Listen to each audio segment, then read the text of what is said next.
This word in your ear is brought to you thanks to NordVPN. And VPN stands for what, Mark Ellen? I can tell you this with some authority, actually. It's Virtual Private Network. Say that again? Virtual Private Network. And that's a way to keep your data safe on the internet, whether you're logging on either at home or abroad. And you've just come back from abroad, haven't you? I have. You've been in Paris for a few days. You're watching French telly? We didn't, actually. All right, okay. We were mostly looking after a grandchild. Okay. And so we didn't. But you could have done. Anyway, VPN protects your identity and encrypts your data so that nobody can steal your identity. And at the same time, this is why I was asking about overseas, it enables you to access the internet via servers in more than 50, count them, 50 different countries. And that means you can often sidestep region restrictions and stream movies and TV programs from all around the world. We see so much overseas telly nowadays, don't we? Have you, talking of French TV, have you ever seen that really good French series, The Bureau, about the spy series? It's kind of the French Tinker Tailor Soldier Spy. Oh, no. It's very, very good indeed. Very good indeed. And also a French Village, which is a fantastic series about a French village during the occupation of the Second World War. Oh, fantastic. The one we love was Call My Agent, which you saw too, which was absolutely fantastic. Anybody who's not seen that, thoroughly recommended. Because we had no interest in seeing the English version of it at all, did we? No, none. French has it been and gone? It probably has. Yeah, it has been and gone. Yeah. Anyway, you can take advantage of a deal where you can try NordVPN by going to nordvpn.com/yourear, or just use the code YourEar to get a huge discount off your NordVPN plan and one additional month for free and a bonus gift. It's risk-free because there's a 30-day money-back guarantee, and full details, as ever, are in the show notes below.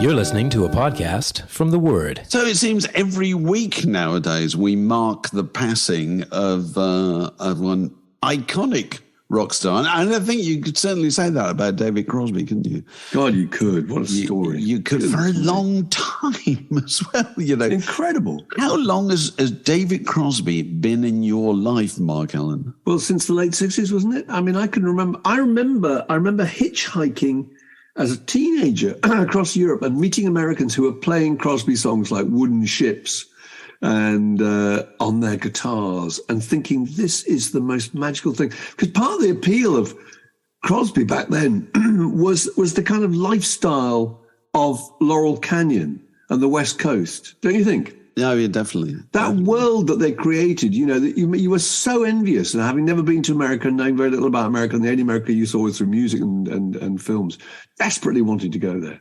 But yeah, it's been a very, very long time. My God. I tell you, I'm just looking at in front of me, I've got my copy of the first Crosby, Stills and Nash record, which is was it 68 or 69? I can't remember. 69, I think it might be. Yeah, 69, I think so. And there they are. I don't know how long it is since you've looked at it. There they are, sitting on a shabby old sofa that's out the front of a boarded up house. You know, and it's a real change from most album sleeves. Of course, the funny thing is, they'd all come down from their fabulous places in Laurel Canyon. Oh yeah, to go and find a shabby house down in somewhere downtown LA. That's right, exactly. But that'll do. That looks poor enough. Place has been razed to the ground ever since. And the thing that was striking me, I don't know if you remember this, there seemed between the first Crosby, Stills and Nash album and the second one, Deja Vu, which I've also got here, there seemed an unconscionable delay between the two. It's the first time I remember people going on about, when's the Crosby, Stills, Nash and Young album coming out? Because we read about it. Behold, we have read about it in IT or The NME or whatever, that Neil Young has joined them and then made a record together. And so things were still on kind of 60s time in those days. So you expected, when something was rumored, you expected it to appear the following week. Whereas what we were doing here was moving to 70s time. And so if you'd asked me how long the delay between the first and second Crosby, Stills Nash record was. I would have said about 3 years. It's actually less than a year. I've just That's looked in at an eternity. It seemed the time. absolutely eternity. I know. It's absolutely extraordinary. And of course, we've been familiar with David Crosby through the Byrds. First of all, when is that? 1965. It is, isn't it? And how strange he looked. Do you remember that with his cape? He wore the cape. He wore the cape, and he had this. He had a haircut that made him look like a minor player in Richard Green's The Adventures of Robin Hood. You know what I mean? You can imagine him being Will Scarlet or one of Friar Tuck's mates or whatever. And he proved once and for all that you can't look sexy in a cape. It can't be done. Can't be done. It's not possible. He's interesting because he's from quite a posh background, wasn't he? Oh yeah, quite privileged. It's very easy in Britain to be able to kind of work out class systems within groups. That's a slightly posh group, and not in America. That isn't. But in America, you can't figure that out at all. Actually, well, we can't. We're tin-eared when it comes to that kind of thing. Yeah, we can't. But he was very posh background. His dad was both sides of the family. Both sides of the family. I think one side of the family were part of, I think, all the 400 or whatever. There is some organization of the first families that landed in the United States, or the first wealthy families that landed in the United States. That's right. And they were one of those, sort of pilgrim, descendants and so forth. Yeah, and his father was a cinematographer, so he kind of... Yeah, often mentioned in New York Society pages, wasn't he? And he went to a very posh school. He was one of those kids who was in HMS Pinafore when he was young. Now, you can't remember any members of the Faces. You can't imagine them being in HMS Pinafore. No, maybe not. Didn't do it at Bash Street very often. They didn't do it at Bash Street, but you got the impression that he kind of... There was something possibly slightly spoiled about his upbringing, and that he always thought he was going to get his way, and was very difficult, wasn't he, about being told he couldn't do things a certain way. He was not that's the odd thing. He was clearly not a group person, although he wanted to be in groups. Yeah. And being in a group relies on you being able to kind of, push back your personal desires a bit in favor of the group. He couldn't do it, could he? He couldn't do it in the Byrds. And it kind of went on throughout his life. No, and he actually didn't even sing. I don't think he sang any lead vocals on the first or second album. It was all the backing vocals, which were absolutely sublime. But that would have caused some kind of friction too. His desperate need to be in the front line. Well, they'd all been. I mean, the thing about the Byrds is most of them. McGuinn had been a solo performer. Gene Clark had been a solo performer. Crosby had been a solo performer. Chris Hillman had been in a band. Michael Clarke was just a kind of beach bum that they hired because he looked so good. I mean, I think, didn't somebody kind of look at that group and think they need the looks need upping a bit? And they're absolutely right. And they were kind of right, completely right. He wasn't a terribly good drummer, but he's brought him to look fabulous. Yeah, and so that slowly, one by one, they left, didn't they? Gene Clark left first. Fear of flying and breakdown and so forth. Crosby left because of the classic personal and artistic differences. And, they slowly shed them one by one, didn't they? But then do you remember that story about him in Abbey Road, which I'd completely forgotten, that the Beatles and the Byrds got on famously, and, they'd invited him over when he was in London. And it may have been deliberately to kind of destabilise him, I think, in that they brought him in, put him in Studio 2 in Abbey Road, and played him A Day in the Life, which they'd just finished. It was just about to be released, wasn't it? And he sat there with his two speakers either side of him, was apparently completely overcome, completely kind of, really rather shattered by the experience of what they achieved. Then went and told everybody in Laurel Canyon that he'd heard it, And, that's right. There was the kind of John the Baptist figure with Sgt. Pepper. But he spent a lot of time going back and forth across the Atlantic. Yeah. And which is, he kind of palled up with Graham Nash. And I wrote about this in one of my books that Graham Nash left the Hollies because he desperately wanted to be in a hip group, And Crosby, Stills and Nash had a chance of being a hip group, and they were Laurel Canyon rather than Salford. They were kind of buckskin jackets rather than dinner jackets and all that kind of stuff. And the last gig Graham Nash played with the Hollies, because he didn't leave straight away, was a benefit which they had hoped was going to feature the Beatles and Jimi Hendrix and was going to be very star-studded. It wasn't at all. It was called the Save Rave, and it took place at the London Palladium in the presence of not the Queen, but Princess Margaret. And there were the Hollies kind of, poured into their white dinner jackets with their fluffy bow ties, their frilly shirts. And who's in the dressing room taking that piss out of them? David Crosby. And you can't imagine, he wouldn't have been a person who'd risen above that kind of thing at all. No, not remotely. I was reminded of reading about him. The wonderful bit in A Hard Day's Night where Paul McCartney says to Wilfred Bramble, "You're a right mixer." And that's an expression that's kind of fallen into disuse. It has. But it's so descriptive. Meaning a kind of wind-up artist. A person who just can't stop picking. Yeah. And he had this throughout his life, despite his tragedies and his substance issues and jail time. But by the end, with Crosby, Stills, and all those reunions, right up recently, did that terrible thing that he said about Daryl Hannah. The new Mrs. Neil Young. He described her as a poisonous predator. I mean, can you imagine doing that publicly and then thinking that somehow you were still going to have a reunion? He then went on this pathetically kind of humiliating series of chat shows of appearances where he was desperately publicly apologising, but of course it made no difference, and fell out really badly with Graham Nash. For some reason, I met Graham Nash once, and I thought, it'd be a hard guy to fall out with Graham Nash. I would have thought really such a sweet-natured, really lovely. Yeah, definitely. I thought if you can fall out with Graham Nash, you can fall out with yourself in an empty room, can't you? You really could. And he would do things like pull out just before they were going on tour, or just not turn up for the recording sessions and generally wreck things. And, he must have been absolutely impossible, I think. But then he obviously had a bit of a late in life cleanse your heart, didn't he? Because he suddenly started making records, didn't he? He made 5 albums in the last few years, which, people who are fans say are really good. I mean, I've listened to some of them and they sound, they're perfectly respectable. I wouldn't say I know enough about them to say that I particularly like them and so forth. But he clearly thought, I don't have that much time left. I'm going to get on with it and do some proper work. And he clearly did, But I tell you what is the most amazing thing to me.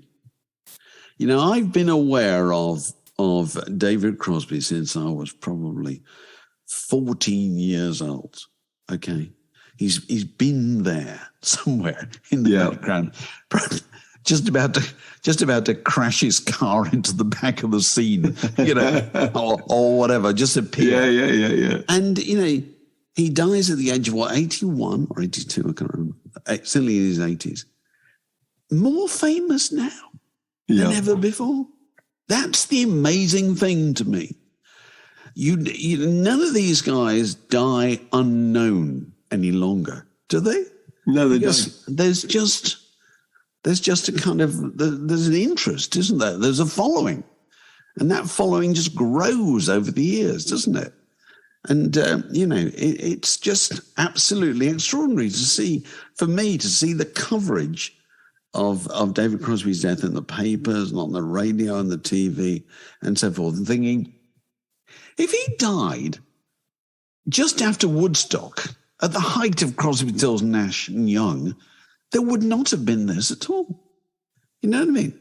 And commercially speaking, he probably hadn't bothered a chart since 1972. No, but he kept in the news, didn't he? I mean, all the kind of prison sentences, and all the controversies, and and that level of chaos. And I think people expected he might peg out at any time, You wonder how much money he made. He must have made fortunes and lost fortunes. Oh, he spent. Because I remember the boat, the famous sailing ship that he bought, the yacht, it was paid for, I think, with money borrowed from Peter Tork. And then he had a liver transplant paid for by Phil Collins. I mean, I think his fortunes were fluctuated pretty radically, didn't they? how do you end up with your liver transplant paid for by Phil Collins? Do you just ring him and kind of drop it into the conversation? Look, Phil, I don't feel too fabulous. You got a couple of quid. Phil Collins obviously very fond of him, wasn't he? Sure. Actually, yeah, definitely. Bizarre. Extraordinary. The Word Podcast, prime cuts of popular culture served fresh each week. We're joined now by Alex Gold. Hello, Alex. Hello. Hello, Magic. Hi. How are you both? We're fine. Good shape. I just wanted to have everybody in on this because it's the game the whole family can play. And this started with a tweet I posted the other day because it was some anniversary of the release of Bob Dylan's Blood on the Tracks. And I just couldn't resist saying it's, very high in my list of classic albums, or I can't remember what adjective I used, might not have been classic. Classic albums that I just don't warm to. And I think it's fair to say I got quite a bit of blowback. I saw that. Yeah, there was quite a bit of support for that. I mean, partly it's a divorce album, isn't it? Well, okay, wasn't it around the time he was separating with Sarah? But first of all, let me just, a lot of the blowback I got was from people saying, you can't say that. It's a classic. Yeah. And it's like, well, I think it's important to establish the fact that there is a difference between something that is classic or estimable or admirable or whatever and something you like. They're not necessarily the same thing. It doesn't necessarily mean your favourite, does it? Well, yeah, not even your favourite, but, just the idea that you don't, there's certain records you don't warm to. And I don't warm to Blood on the Tracks. I don't listen to it and think, great, this is what I like about Bob Dylan. This is kind of, I like slightly more shambolic Bob Dylan, actually, if I'm honest. I find myself liking the oddest things of Bob Dylan. So I love the idea that Bob Dylan goes in the studio very often with no idea what he's going to do at all. And the band don't know either. And the very often really good things come out of those two forces, Whereas Blood on the Track just sounds too pat to me, sounds too rehearsed. But I mean, again, it's completely, you can't win these arguments. It's entirely personal, isn't it? Of course it is. We Entangled Up in Blue, Jack of Hearts, Simple Twisted Fate, Shelter from the Storm. I mean, they're all really great songs. I mean, I happen to really like them, and you don't, and that's fine. I don't dislike the songs or anything like that. It's just not moved by them. I don't get the feeling off the record at all. And to be honest, people say you can't say this is classic. It's on Mojo's list of thousands of things you have to listen to before you die. How dare you? I feel like getting out of my pram and saying, look, mate, I thought this in 1975. You know what I mean? I remember exactly. Before any of these. Yeah. I thought this. I remember thinking at the time, oh, this is the record that the CBS marketing department would really like him to make. You know what I mean? It's a personal story. It's very complicated. Yeah. They love all that, And I didn't like that. Anyway, I just thought, shall I give you my 5? Go on, let's have your 5. Yes, please do. These are my 5 admirable albums, classics, I know, all that I don't personally warm to. Okay? So number 1, Bob Dylan, Blood on the Tracks. And number 2, Love's Forever Changes. I'm with you on that. You've told me that before. With you on that. I don't like the sound of it. I have to say that I read so much hype about that. A lot of it in Q, actually, and I was led to believe that it was one of the greatest records of all time. And I got it, and I finished it, and I thought to myself, "Is that it?" I found it twee. Well, I don't know about twee. I love it, actually, but the thing is, you feel no identity with the group. It's one of those groups you have no idea who they are. Yeah, and you can't connect with them. They've got no kind of personality at all. They don't exist as a kind of unit either. So it's hard to tell. So number 3, Prince, Purple Rain. Oh, Prince, okay, that's good. I find underneath everything with Prince, and there's certain Prince tracks I love. Yeah. A lot of Prince, I find him quite cold underneath it all, actually. Yeah. I find it a bit, I played all this myself. It's a bit like that, But 2 more, okay? Yeah. Again, really controversial territory here. My least favorite Steely Dan album is Asia. Wow. Okay. That took a turn, Dave. Wow. I can admire it and all those things. I don't warm to it. It's a bit too much like, listen to how jazzy we are. You know, it's kind of, it's too few tracks. It's only got about 7 tracks on there, something like that. And whereas I prefer the records that have got loads of tracks on them and a kind of all perfect miniature. Yeah. That's the Steely Dan I like. And finally, number 5. I'm going to watch Alex teeter over and disappear from view when I say this. Okay. Nevermind by Nirvana. Oh my Lord. That's interesting. I don't, I just don't like it. It's cold again. I hate that guitar sound. I find it really predictable. I don't think the riffs are any good. And I don't terribly dislike Nirvana, actually, because the Nirvana record I really like is Unplugged. Yeah. Oh, that's a lovely record. Yeah, warm. That's warm. Don't you think they're beautiful tunes on Nevermind? Just lovely little melodies. Those funky bass lines, I think that's what really elevates it. Yeah. Oh, well, okay. Well, those are my 5. Blood on the Tracks, Forever Changes, Asia, Purple Rain, and Nevermind. Who's going to go next? Go for it, Mike. Let's go next. Go on. Shall I go? Well, I can. Yeah. Well, look, one I've never got on with, and it's partly because I think the artist herself leaves me cold. Oh, well. Is Patti Smith. Patti Smith's Horses. Now, everybody loved Horses when it came out. It was the hit record. Not you. No, me. And I thought it was just dry and overwrought and challenging and difficult. And, there was just something rather bloodless about it. So I couldn't get on with. Do you remember what Nick Kent said about her at the time back in the NME? He said this while reviewing a Joni Mitchell album. He talked about Patti Smith, that bawling harridan Patti Smith. Oh, yeah. Her jive muse. I've never forgotten that. Yes. 50 years ago since he wrote that bawling harridan. It was a jive muse. That's good. Oh, well, I'm with him on that, Okay, so Patti Smith. And another one, again, this is probably just it's a classic album and all that, but I've never been able to develop, extract any warmth or pleasure actually from listening to it, which is Unknown Pleasures by Joy Division. I know, but it's just I find them really hard to get on with, and it doesn't give me any joy at all. Yeah. I don't know. I love the really early Clash. The first 3 Clash albums I thought were fantastic. Sandinista. I'm sorry, Dave. Leaves me absolutely. Sorry, just hold on a cotton picking minute. You're telling me that the second Clash album, given enough rope, you're telling me that's acceptable? I thought it was good at the time. Oh, I must admit I haven't rushed back and listened to it. Is it terrible? I think so. No. I always thought it was terrible. I never thought the first one was terribly good. I thought London Calling was really good. Yeah, London Calling is a great record. Yeah, because they suddenly rock. God knows how that happened. Yeah. How did that happen? The problem with Sandinista is it's a bit long, isn't it? It could have been a single album. And it's overworked and it's stodgy and it's got no kind of focus, and the whole experience leaves you a bit cold, I think. There are some that I wouldn't call them classic albums. There were some that I loved when I was a teenager, because I thought that Roy Harper, their author, was a kind of a prophet, sage, and seer. And then I kind of woke up one morning and decided that he's actually a kind of self-interested, hectoring bore.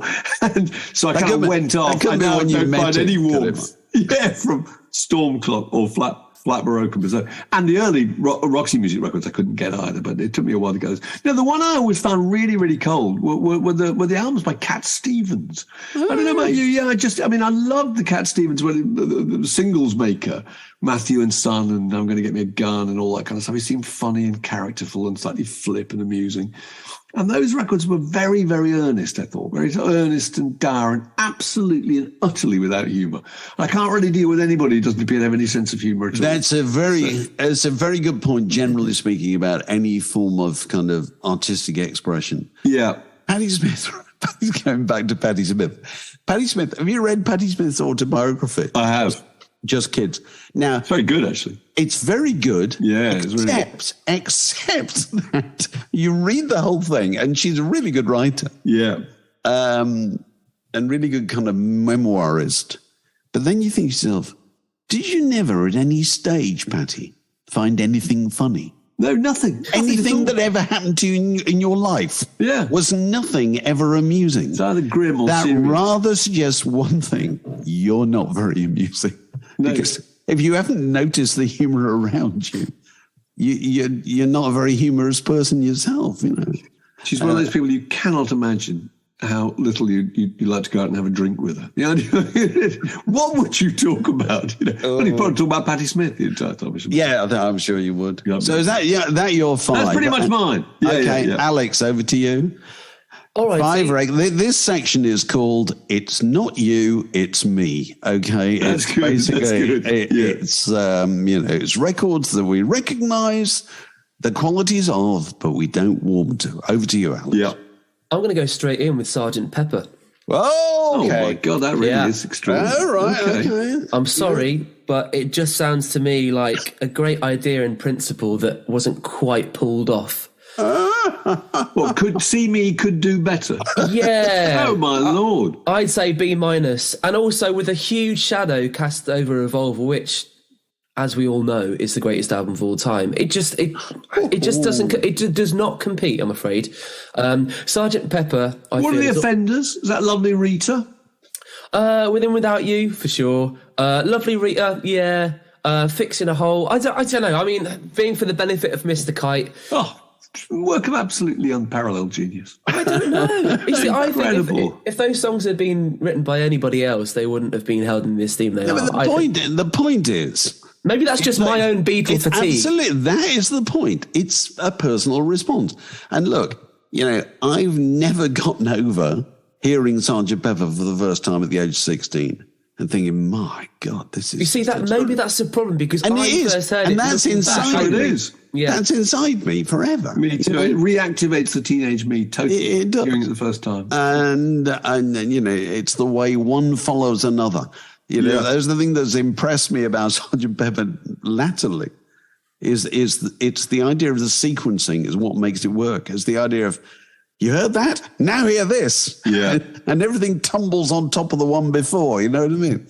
It was very much put together as like a 45 almost, you know what I mean? Yeah. It wasn't a long LP, but I can... And you're probably thinking... You're perfectly permitted to have that point of view, Alex. No, but I perfectly understand your point of view as well, and perhaps I just need to change my perspective of it to really, Is it that really you be able to... you now know that Penny Lane and Strawberry Fields were meant to be on it and weren't? Does that damage you? Yeah. That would have been too much. That would have been too much. Too much.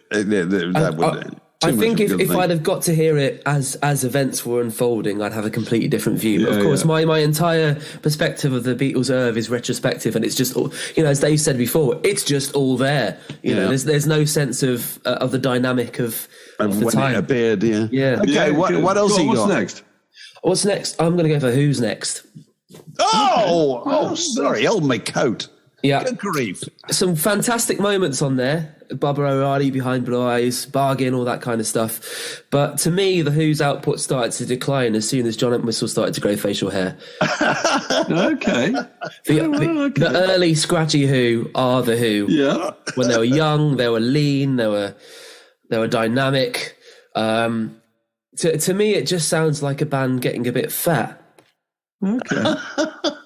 And I think there were wonderful moments on there. They were still quite thin at that time, I think. Well, apart from Keith, maybe, but yeah, no, I don't know. I mean, it's Behind Blue Eyes. I think is probably one of my top 3 Who songs, but I feel like a lot of it is fat. The songs aren't lean like they used to be. Like the Who, to me, they were all about this sense of urgency, this really kind of desperate attempt to claw their way out of wherever they were and they didn't quite like at the time, and I think Who's Next sounds to me like they were too mired in trivialities. They'd made some money, they had in theory comfortable lives, and they were still whinging. And that doesn't really, I don't know. It's my favourite Who album. Well, there we are. Okay,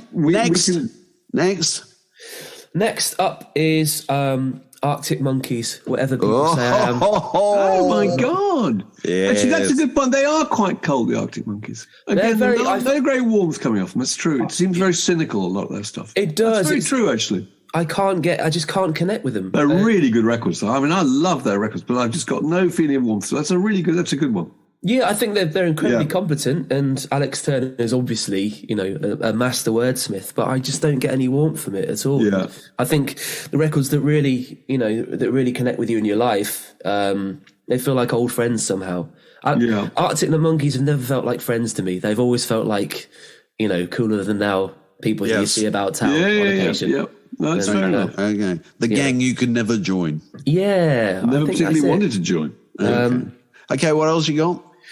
I'm going to go for Definitely Maybe. Well, coming from you, that's astonishing. Yeah. And I think the reason is my into Oasis, and Oasis were my Beatles in the sense that they were the band that really, they were my way in to the world of pop music, really. It was What's the Story, Morning Glory, and that was the album that really turned everything upside down. And going back to listen to Definitely Maybe felt like too much of a regression. And obviously the drummer was different, which makes a whole load of difference. It felt like a different band. To me, it didn't feel like Oasis because that wasn't my entry point. The songs weren't as nuanced. There wasn't as much variety as there is on What's the Story. There wasn't as much sensitivity. They had Slide Away, which is probably my favourite Oasis song. And that's, of course, the penultimate track on the album. And that hits you like a ton of bricks because it's nothing like anything else on there. And you don't see it coming at all. It's a complete sucker punch. But other than that, and perhaps Live Forever, it just sounds to me like a bit of a noise. Okay. And, once again, I can you know my views. So I won't bore you with those. So finally, what have you got? Okay. Finally, I'm going to go for Harvest by Neil Young. Oh, really? Wow. Yeah. Well, I don't dislike any of these albums. I know I've slagged a few of them off, but I can listen to them and be quite content listening to them once, and that'll be me done. Yeah. Do you know what? I'm gonna push back on Harvest because I've got a very specific reason for liking Harvest. I only realised this recently when I was playing the record, which it has my favourite drum sound on any record ever. Oh, go on, where's that? Isn't it? It's so dry. It's there. It's that. No hi-hat at all. Absolutely extraordinary. Yeah. It's what's the opening track? Out on the Weekend. Yeah. Just go and listen to Out on the Weekend. It's absolutely extraordinary. I could listen to that for the rest of my life, that drum sound on that record. You see, I love Heart of Gold and I love Needle and Damage Done. But on the whole, if I listen to it as a complete piece, it feels to me like being stranded in the field somewhere, and that makes me feel slightly uncomfortable. I can't get close. Again, I can't get close to it. Perhaps because my reference points are not Neil Young's. So, did you feel there's warmth coming off any of his other albums, or just that one particularly? I don't think I don't get an awful lot of warmth from Neil Young, full stop, to be honest with you. But Harvest was the one I was told to go and dive into, so I did, and I'm glad I've got the chance to listen to it. But I wouldn't be in a hurry to go back and listen to it again. This just points out the kind of the pointlessness of saying to people, you must go and listen to something. Yeah, absolutely, because they go off with the wrong attitude. The moment you tell someone they're going to like something, they make a really, really strenuous effort to disappoint you. And it used to be a valid thing to say to people in the days when you had to go and find a record and buy it or borrow it or whatever to hear it. Nowadays you don't. And so any record, it will find its way to you at some point. Music finds you. It does. It? Yeah. Now more than ever. Because that's what the internet does, isn't it? It brings to you things that are like things you like already. Yeah. Well, that's been interesting, and I'm sure if the Massive have got any points they'd like to make pursuant to that, we'd be delighted to hear them. This podcast was brought to you by The Word.